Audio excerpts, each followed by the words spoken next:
여러분 안녕하십니까? 금요일 밤 KBS 아메리카 뉴스입니다. 제동이 걸린 이민 행정명령에 대한 항소법원 판결에 대해 오바마 행정부가 오늘 대법원에 정식으로 상고했습니다. 행정명령을 발표한 지 꼭 1년 만인데요. 이로써 500만 명에 달하는 추방유예자 확대 여부는 대법원에서 최종적으로 판가름 나게 됐습니다. 윤범수 기자의 보도입니다.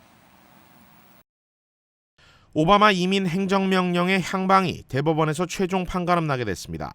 연방법무부는 오늘 이민 행정명령에 대한 법원의 중지명령을 철회하는 내용의 상고안을 대법원에 제출했습니다. 앞서 지난 10일 연방 제5항소법원은 텍사스 지방법원이 내린 행정명령 중지에 대해 유효하다고 판결을 내린 바 있습니다. 대법원 상고가 이뤄진 오늘은 오바마 대통령이 추방유예 확대를 주 내용으로 한 이민 행정명령을 발표한 지 정확히 1년이 되는 날입니다. What happened after that is then it gave room for it to move forward. And today, what the Department of Justice under President Obama decided to appeal to the Supreme Court. That's the big news today. And so we're really excited because that means that we're moving forward. 1심과 2심 모두 행정명령 취지에 반하는 결정이 내려졌지만 친이민 정책 지지층 입장에선 상황이 비관적이지 않습니다.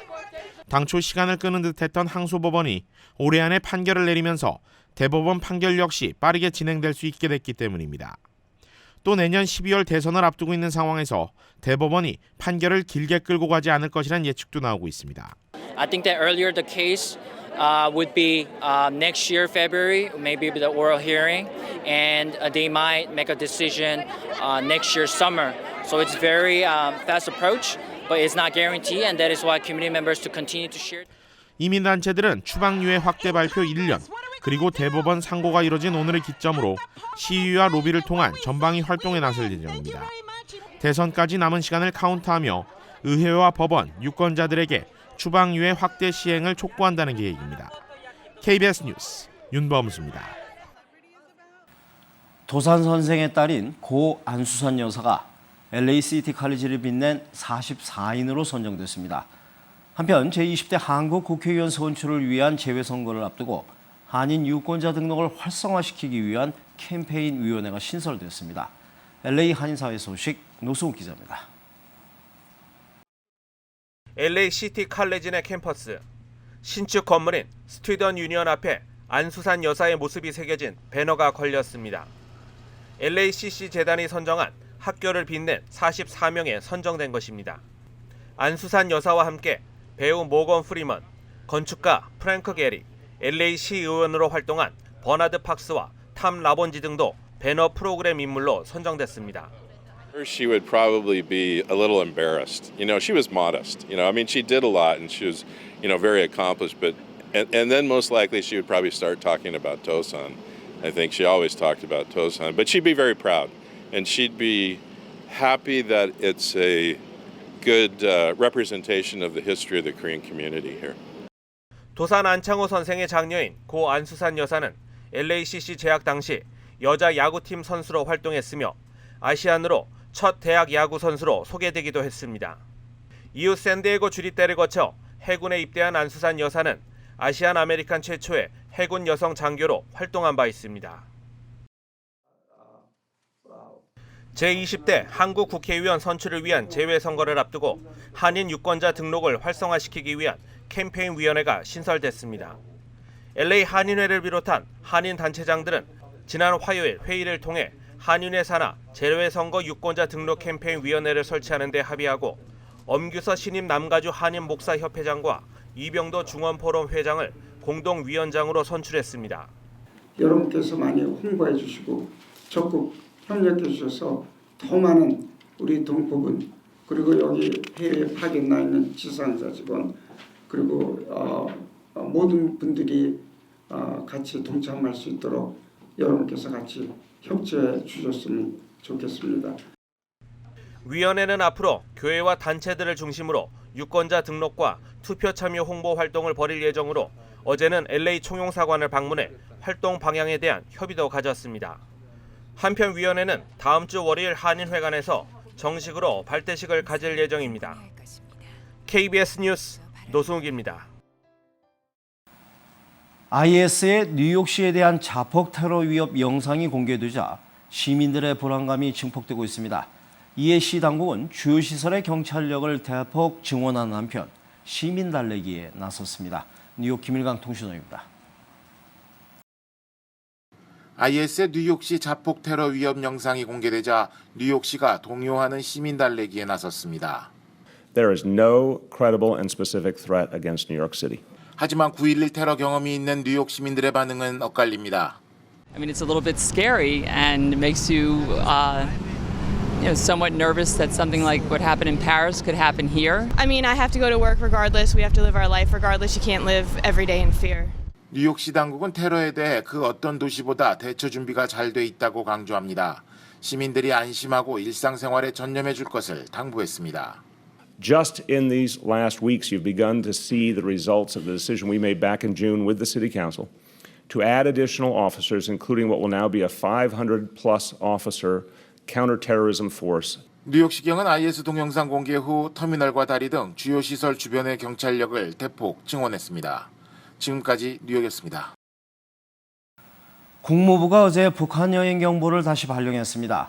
지난 4월 15일자로 북한 여행 경보를 발령한 지 7개월 만의 조치입니다.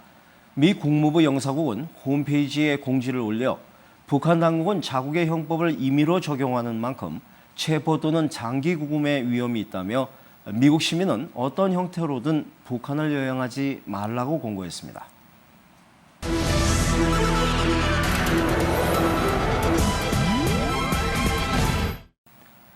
이번 파리 테러를 계기로 자칫하면 미국 입국이 까다로워질 것으로 우려되고 있습니다. 미국을 비자 없이 90일까지 방문하는 이른바 비자 면제 프로그램에 한국도 가입돼 있는데요. 미국이 이 제도를 강화하는 방안을 검토 중이라고 합니다. 이주환 특파원입니다. 조시 어니스트 미 백악관 대변인은 비자 면제 프로그램을 통해 미국에 입국하는 사람들을 감시하는 방안이 논의되고 있다고 밝혔습니다. 또 테러리스트라면 평균 2년가량 걸리는 난민 심사 과정 대신 비자 면제 프로그램을 이용할 것이라고 덧붙였습니다. 비자 면제 프로그램은 관광이나 방문 목적으로 90일까지 비자 없이 미국을 방문할 수 있습니다. 백악관이 이처럼 비자 면제 프로그램 강화 방안을 검토 중인 데는 야당인 공화당의 공세와 관련이 있습니다.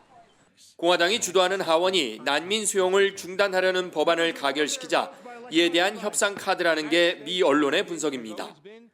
실제로도 미 백악관과 의회가 협의에 착수한 것으로 전해졌습니다.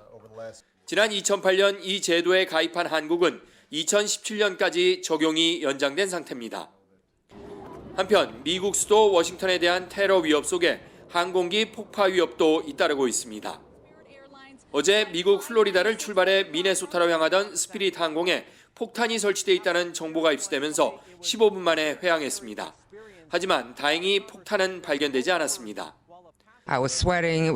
I panicked because I have kids and I just wanted to get off. I wanted to be okay and they kept us on the plane without telling us anything. 해당 항공사는 지난 17일에도 비행기 안에서 스마트폰으로 동영상을 시청하던 중동계 남성 일행을 내리게 해 비난을 사기도 했습니다. 워싱턴에서 KBS 뉴스 이주환입니다. 일주일 전 파리에서 일어난 테러의 충격이 가시기도 전에 아프리카 말리의 고급 호텔에 무장괴한이 난입해서 인질극을 벌였습니다. 말리 특수부대의 진압작전으로 인질극은 종료가 됐지만 호텔 내부에 27구의 시신이 발견됐습니다. 이민우 특파원입니다. 현지 시간으로 어제 오전 7시쯤 무장괴한 2명이 말리 수도 바마코의 한 고급 호텔을 습격했습니다. 알라는 위대하다고 외치며 호텔 7층 등을 장악한 괴한들은 투숙객 140여 명과 직원 30명을 붙잡고 인질극을 시작했습니다. 인질에는 미국과 프랑스 등 서방과 중국, 인도, 터키 등이 포함된 것으로 확인됐습니다. Tôt le matin, j'ai entendu des coups de feu. Bon, tout à fait au début, je pensais que c'était des pétards ou quelque chose comme ça. Je ne pensais pas que c'était une prise d'otage. 괴한들은 인질들을 상대로 이슬람 경전인 쿠란 암송을 강요한 뒤 이를 실행에 옮긴 인질들을 풀어주기도 했습니다. 대치가 길어지자 말리 특수부대는 미군 등과 함께 호텔 진입 작전을 펼쳐 괴한 2명을 사살했습니다. 12시간의 대치 끝에 인질극은 종료됐지만 호텔 내부에서는 시신 27구가 발견됐습니다. 지금까지 프랑스인 1명과 벨기에인 1명, 말리인 2명 등이 숨진 것으로 확인됐고 다른 사망자들의 신원은 확인되지 않고 있습니다. 아프리카 북서부를 근거지로 하는 이슬람 극단주의 무장단체 알무라 비투는 이번 테러가 자신들의 소행이라고 주장했습니다. 파리에서 KBS 뉴스 이민우입니다. 미 식품의약국이 세계 최초로 유전자 변형 동물의 식용 판매를 승인했습니다. 대상 동물은 연어인데요. 안전성에 문제가 없다고 밝혔지만 환경단체는 반발하고 있습니다. 박에스터 특파원입니다. 미 식품의약국 FDA의 시판 허가를 받은 연어는 대서양 연어 종류의 태평양 치누크 연어의 유전자를 주입한 유전자 변형 양식 연어입니다. 일반 연어보다 성장이 2배 빠릅니다. FDA는 양식되는 같은 종류의 연어와 생물학적 영양상의 차이가 없고 안전성에도 문제가 없다고 판단했다고 밝혔습니다. 또 불임으로 생산되게 해 생태계로 나갈 가능성을 차단하고 캐나다 파나마의 지상 수조에서만 기르도록 제한하는 등 안전 규정도 마련했습니다. 세계 최초로 시판 승인된 유전자 변형 동물 식품인 이 연어는 2년 뒤 미국 소비자들에게 공급될 예정입니다. 하지만 환경단체들은 안전도 보장할 수 없고 생태계를 교란시킬 무책임한 조처라고 반발하고 있습니다.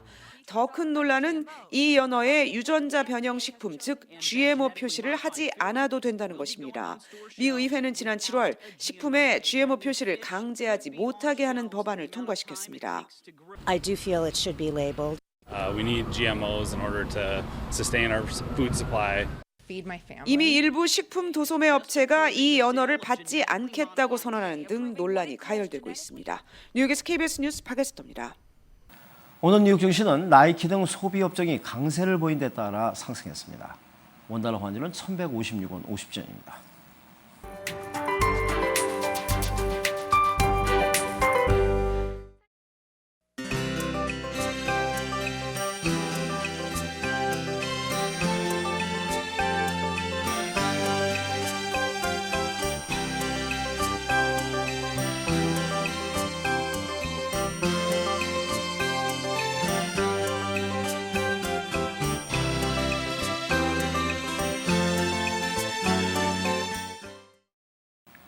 금요일 밤 KBS 아메리카 뉴스를 마칩니다. 시청해주신 여러분 고맙습니다.